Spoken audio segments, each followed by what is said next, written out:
Morning বন্ধুরা, সকলকে জানাই শুভ সকাল। সকলের এই দিনটা খুব ভালো কাটুক, সকলে ভালো থেকো এবং সকলকে ভালো রেখো। বন্ধুরা দেখো, আজকে সকাল সকালে একটু অন্যরকমভাবে শুরু করলাম, কারণ আজকে সকালবেলায় সবার আগে ঘরের কাজ বাজ সেরে স্নানটা করে নিয়েছি।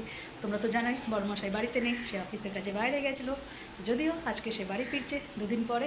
তো যাই হোক, সেই জন্য মানে সকালবেলা রান্না বাড়ার তাড়াহুড়ো ছিল না বলে বেলা অবধি ঘুমিয়েছিলাম। ঘুম থেকে উঠে আগে ঘরের কাজ বাজ সেরে স্নানটা সেরে আসলাম। তারপরে কাজ হচ্ছে পুজো দেওয়ার। তো চলো এখন পুজোটা দেওয়া যায়। পুজো দেওয়ার পরে আজকে রান্নাবাড়া করতে হবে। সকালবেলা যেহেতু রান্নাবাড়া করিনি, বড়মশাই চলে আসবে দুপুরবেলা 3টে সাড়ে 3টার মধ্যে বললো চলে আসবে। তো চলো আগে ঘরের কাজকর্মগুলো সারা হয়ে গেছে, এখন পুজোটা দেওয়া যাক। পুজো দিয়ে তারপর যাবো কিচেনে। চলো। তো বন্ধুরা, এই আমার এখন পুজো দেওয়া কমপ্লিট হয়ে গেল। বন্ধুরা, এই যে চলে এসেছি এখন কিচেনে। দেখাই তোমাদের এখনকার কিচেনের কি পরিস্থিতি। কিচেনে এখনও কিচ্ছু করিনি, সমস্ত সব ধুয়ে মেজে রেডি করে রেখেছি। রান্নাবাড়া তো কিছু বসাইনি, সেটা এখন বসাবো। তার আগে কিচেনের পরিস্থিতিটা তোমাদের একবার দেখাই। দেখো, কিচেন পুরো পরিষ্কার ক্লিন একদম। কড়াইতে আমি কালকে একটু পাঁপড় ভেজেছিলাম না কি একটা ভেজেছিলাম, যাই হোক সেই জন্য কড়াইটা তেল আছে বলে ঢাকা দিয়ে রেখেছি। আর এখানে হচ্ছে গ্যাসটা সব মোচা, বেসিন টেসিন আমার সব ধোয়া, এখনও রান্না বসাতে পারিনি। তো চলো এখন রান্নাটা বসানো যাক। বন্ধুরা, এখানে চালটা ধুয়ে ভাতটা বসিয়ে দিলাম। আর এখানে হচ্ছে তোমার মুসুরির ডাল আজকে মিশিয়ে করব, দুটো ডাল একসাথে। তো একটু মুসুর ডাল একটু মুগ ডাল নিয়ে নিলাম। চলো, এই যে প্রেশার কুকারে একটা সিটি মেরে নেব। চলো এখন ডালটা বসিয়ে দেওয়া যায়। আজকে কীরকম গরম দেখো বন্ধুরা। এখানে মোটামুটি আমার রান্নাটা কিছুটা কমপ্লিট হয়ে গেছে, দেখিয়ে দিই তোমাদের একবার। ভাতটা হয়ে গেছে, আর এখানে ডালটা সিদ্ধ করে নিয়েছি। আর এখানে হচ্ছে কড়াইতে বসিয়ে দিয়েছি পোস্তটা। আর এখানে পোস্তটা ফুটছে, আর পোস্ত ডাল ভাত এইভাবে মেনু। দেখছি কবে সয়াবিন করার ইচ্ছা আছে, জানি না যা গরম পড়েছে আর পারবো কি না। তো চলো এখন একটু বাইরে যাওয়া যাক। চলো বন্ধুরা, দেখো কীরকম ঘাম পড়ছে গলা থেকে।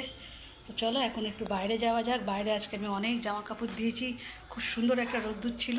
তো বালিশ কাঁথা যা ছিল মোটামুটি রোদ্দুরে দিয়েছি। চলো এখন বাইরেটাই দেখি কী অবস্থা, এগুলো কতদূর শুকালো। শুকনো জামা কাপড়ও কিছু আমি দিয়েছি রোদ্দুর লাগাবার জন্য, কারণ একটানা যে বৃষ্টিটা হচ্ছিলো সেটার জন্যে জামা কাপড়গুলো আমার যেন মনে হয় একটু ভেজে ভেজে থাকে, ভালো করে রোদ্দুরে না সকালে। তো সেই জন্যে শুকনো জামা কাপড়গুলো কয়েকটা দিয়েছি। তো চলো এখন একটু বাইরে বেরোনো যাক। এই যে দেখো রোদ্দুরটা কি মারাত্মক। চলো দেখাই তোমাদের একবার আমার বালিশ টালিশ সব রোদ্রে দেওয়া। এখানে বালিশ সমস্ত বিছানায় যা কিছু শুকনো জামা কাপড়ে দিয়েছি, এখানে বালিশগুলোও রোদ্রে দিয়ে দিয়েছি। সমস্ত বালিশ চাদর বিছানার সমস্ত জামা কাপড়ে দিয়েছি টুকিটাকি। এদিকে বাচ্চাটা দেওয়া আছে অন্য ভাড়াটিয়ার আর কি, এগুলো সব আমাদের। তো চলো এগুলো মোটামুটি শুকিয়ে গেছে, এখন তুলে নেওয়া যাক। এগুলো সব আমার। দেখো বন্ধুরা, এই আমার রান্নাবাড়া কমপ্লিট হয়ে গেছে। এখানে আলু পোস্তটা হয়ে গেছে রেডি, এখানে ডাল মিক্সড ডাল তোমাদের বললাম, আর এখানে ভাতটা একদম রেডি। বড়মশাই আসলে খাওয়ার আগে শুধু পাঁপড়টা একটু ভেজে নেব। এই হলো আজকে সিম্পল মেনু। এই যে আবার চলে এসেছে এখন রান্না করে পাঁপড় ভাজতে আর একটা ডিমের অমলেট করতে। দেখাই তোমাদের এখন একবার। ডিমের অমলেট হয়ে গেল, ডবল ডিমের অমলেট, আর এখানে পাঁপড় ভাজা রেডি। দেখো বন্ধুরা, এই যে দুজনের লাঞ্চ রেডি করে নিলাম।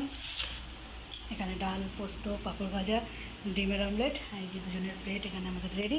তো চলো এখন যদি দুপুরটা অনেকটা গড়িয়ে গেছে, বেলা অনেকটাই হয়ে গেছে, তো চলো যাই হোক এখন লাঞ্চটা কমপ্লিট করা যাক। দেখো বন্ধুরা, আবার চলে এসেছি রাত্রে রান্নার জন্যে।